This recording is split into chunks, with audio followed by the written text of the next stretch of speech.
just one question on Husker fans' minds. Many hope to learn more about what the Scott Frost era will look like. From a new quarterback to major changes on both offense and defense, there are many questions, as senior reporter Jake Wasikowski explains. It's pretty empty right now, but lots going on behind the scenes in the rail yard as well as all over Lincoln, getting ready to usher in the Scott Frost era.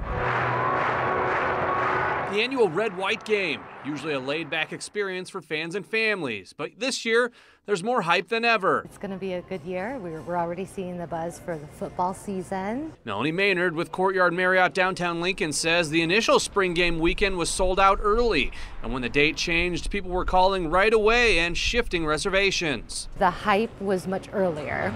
Like I said, in very early January, February in the year, we were already sold out, whereas in previous years, it was more like this week we maybe would still have a few rooms left or a handful. I have no doubt that he'll be very successful. Fans like season ticket holders Bob and Coben Hinman traveled from Cincinnati, Ohio to every game last year.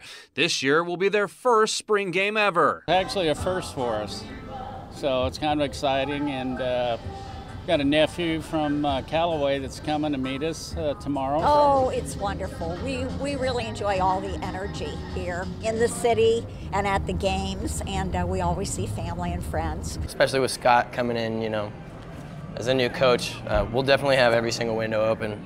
Gate 25 is one of the bars and restaurants in the rail yard who are making sure everything is stocked to serve hundreds of drinks and meals. Garrett Bowder says when the crowd hits, it hits for 8 hours, making the spring game as big of a business day as a regular season home game. This is a UNL alum. This is a guy who was on the national championship team, so it definitely has some significance to it, and I think that'll make a difference tomorrow.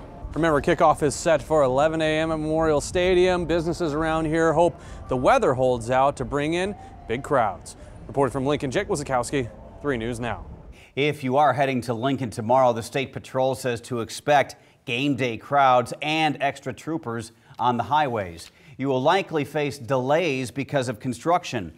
The Department of Roads says drivers will have to deal with lane shifts on the Highway 6 and 31 I-80 interchange just south of Gretna. That's the ramp to and from Nebraska Crossing. Whether